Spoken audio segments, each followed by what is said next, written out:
and welcome to Scott's Garage.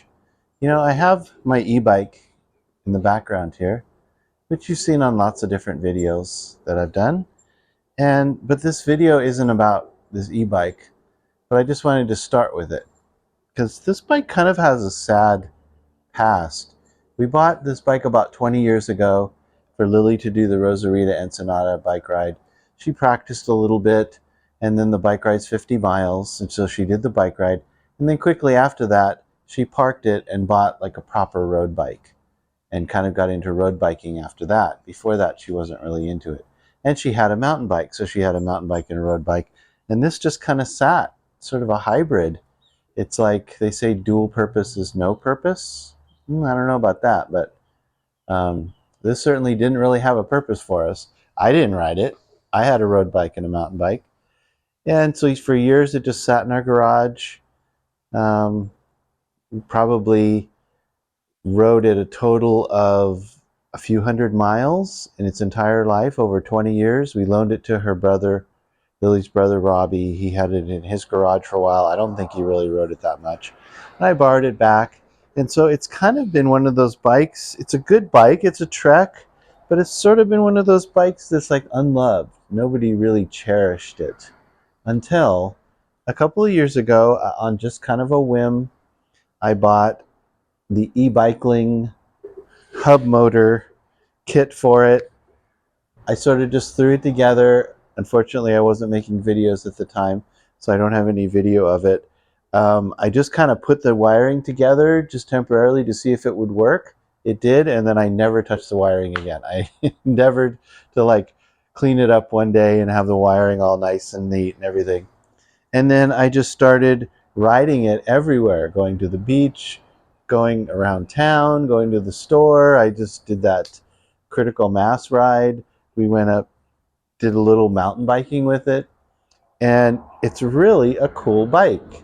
And so I'm kind of glad that it's finally gotten its due of somebody that cared about it and had a good time. And I have had fun on this bike. I've ridden it almost 1,000 miles in 2 years. And so it's really cool. I didn't really think this Chinese hub motor was going to be that cool. I thought this is probably a waste of money and it's just some lame Chinese thing. It really works. The thing goes over 30 miles an hour. And it's fun, and it's really cool. You can do all kinds of things. So, but it got me to thinking.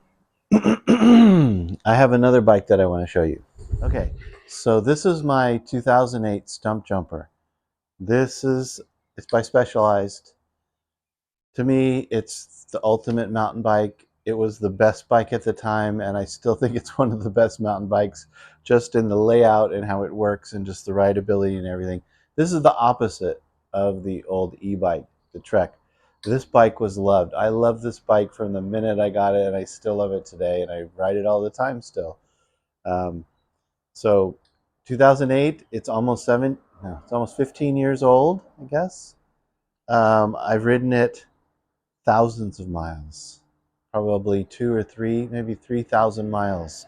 I was thinking about the number of revolutions of the crank that I've pedaled, and it must be in the millions of things that I've, the revolutions.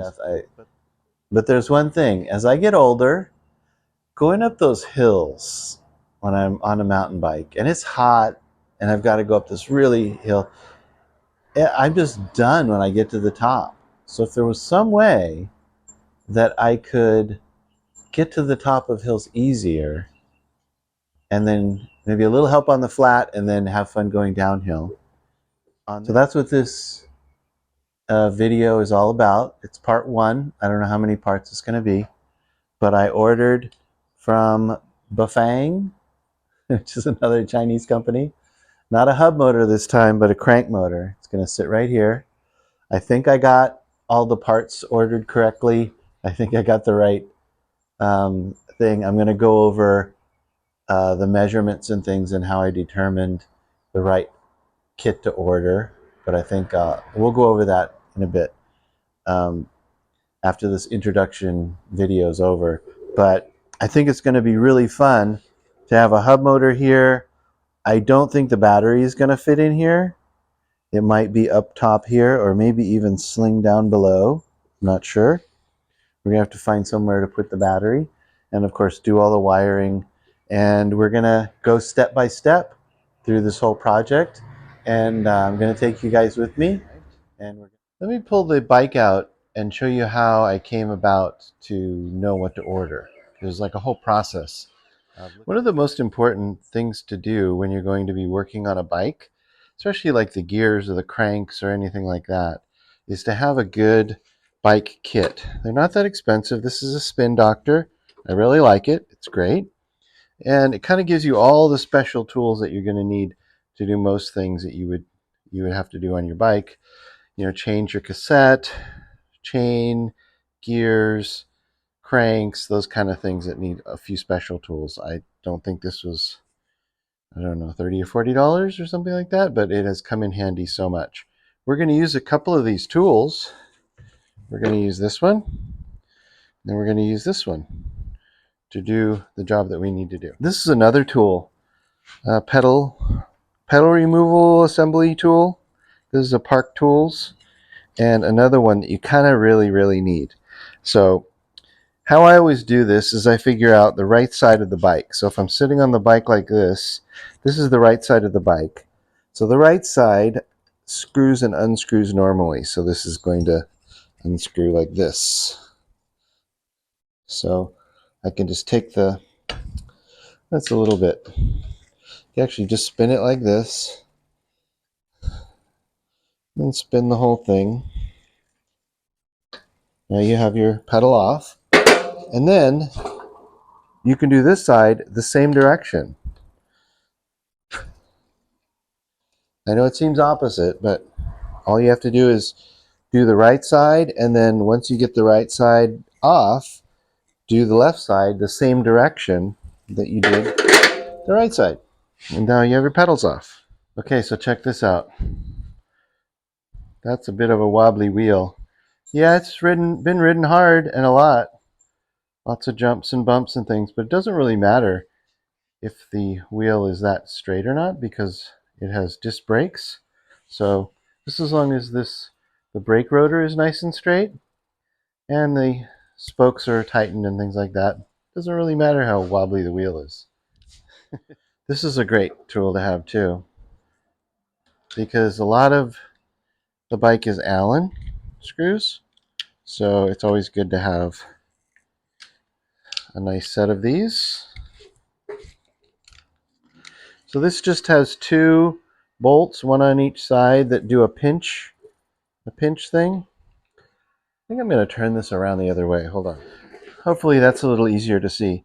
So it's got two bolts here that pinch, but it's also splined. So I had some other mountain bikes that had a real problem with keeping these cranks tight. Nothing worse than a wobbly crank when you're pedaling your bike and it's wobbling all over the place. But Shimano, man, they do a really nice job on everything that they do. So then it has this little special thing right here. That's sort of what you need this for. And it's just hand tight, but it fits in there just as a secondary check, just to make sure that that doesn't come off. And then this, you just wiggle it a little bit, and that comes right off. Next thing is you look for your direction, because it's sort of like the pedals. The right side of your bike is going to be one way, and then the left side, which is this side, is going to be the other. So let's see. We have the tighten. We want to loosen, so it's this way. And then, sorry. So loosen is also this way on this one. And this is that. And so this is your bearing case. And it says do not disassemble, because this is what your cranks spin on. So you have a really nice sealed bearing in there that you spin I don't know how many revolutions that's been, probably millions. And I assume that I probably need to replace that. So then this one, let's see if we can take this off. Take the chain off, and then this should just slide out. Sliding that right out. Let's keep mindful that this biggest sprocket is a 44T. That means there's 44 teeth on this sprocket. God, it's so light. Everything is so beautiful on this bike. Tighten this way, so let's loosen this way. All right, so we're trying to see if we have a 35 millimeter bottom bracket, the standard. So we measure right in there, 3.5 centimeters. And then we have to make sure that this is not more than 2 millimeters. What does it say up there? And then, frame has a bottom bracket that is 12 millimeters or less in thickness. Okay, 12 millimeters. So definitely this. I think they're looking at like carbon fiber bikes, but not aluminum. So this is definitely the right size. Then the next thing we can do is we can put the bottom bracket width. I don't know why they call this the bottom bracket. This housing where the cranks go, I don't know why it's called the bottom bracket, but it just is. So if we put the template up here, it fits pretty close on the green, 73 millimeter bottom bracket. We can also measure with this, 72 and a half maybe. So really the kit, anything more than 68 to 73, which this is 72 and a half, will work just fine for that kit. Okay? Then the final piece of the puzzle that we do is we put this into here, into the bottom bracket, thread it through, and what we're trying to do, okay, so this is the sprocket side, and we're trying to make sure that it's not going to impact this frame section right here. So if we put this through here, and then we line it up, and it looks like the blue is going to hit, that purple is going to hit, the yellow is going to hit, but the other purple there looks like it's just about the right size, which is interesting because that's the 44 millimeter, the purple, if you see when the graphic just above, 44 tooth, not 44 millimeter, sorry, 44 tooth stock Bafang chainring, and that's the size that it had on it. So I think that should work just fine. Right there. I went on a couple of websites and I wasn't real happy with. I really wanted to be able to talk to somebody and get their. I just say, hey, I have a 2008 Stumpjumper. They sold millions of them. They're like run-of-the-mill mountain bike. What fits it? But I always got, well, you got to go through the sizing process and do all this other stuff, and that kind of set me back about a year. Then when I went to order it, it seemed like the prices changed and they didn't really have the same thing that I wanted. So I ended up actually going to Amazon, and Amazon had a pretty nice website as far as that section of their website. I know they have a nice website, but the section of the website that dealt with e-bike conversions was pretty good. And they had all the options that I wanted, and I got a 750 watt motor, and I got a battery that was 13 amp hour battery. And then this bike has hydraulic disc brakes, so I didn't want the brakes that come with it, because you replace the whole levers and everything. That's what the way my other e-bike is. and that has regular cable brakes, so that's fine. You just replace them. And then it has a sensor, so when you apply the brakes, it cuts the motor.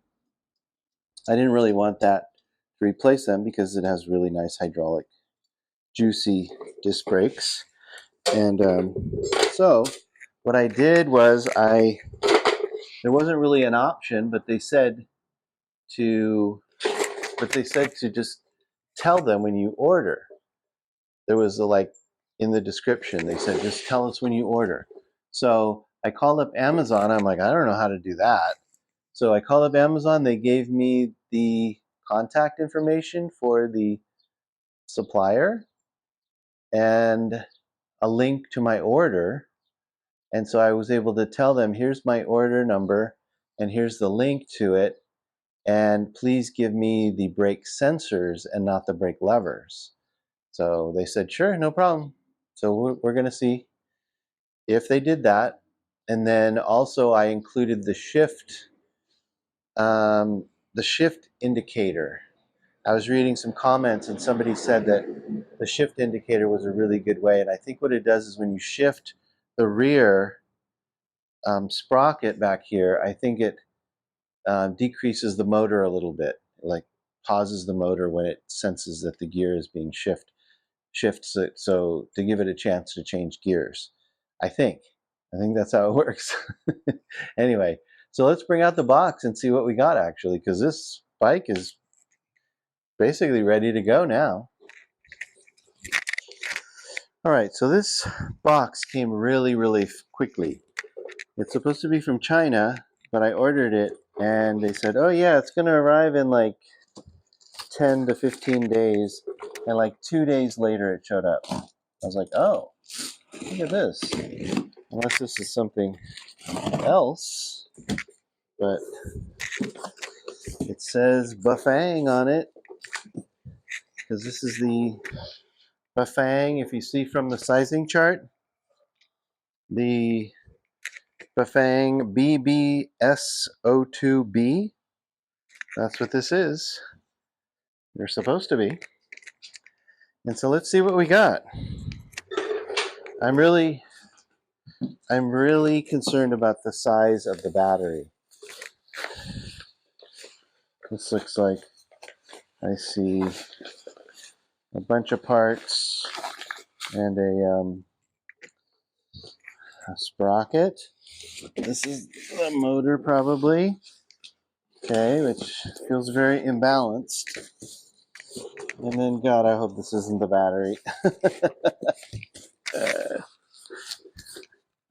Let's turn this over so we can have sort of a table. Oh boy. Well, we're going to be able to find out if this battery's going to fit real quick. Which I don't think it is, but we shall see. Maybe the packaging is real big and it's much smaller. Wiring loom. Oh my God, it's so heavy. Dude.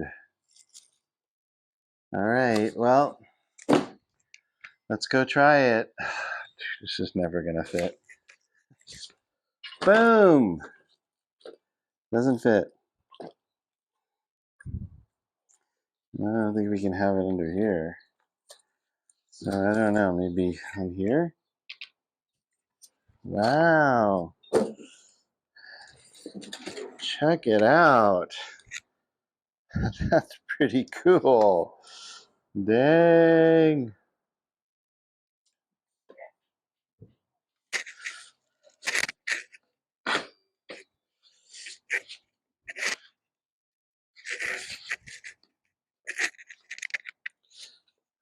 All right. So that would suck if I was like going off a jump and it compressed and then the tire came to a screeching halt just as I was landing an enormous jump. There's a lot of stuff, so I think what I'm going to do is look through this and try to digest it and come up with some kind of a plan of how to proceed.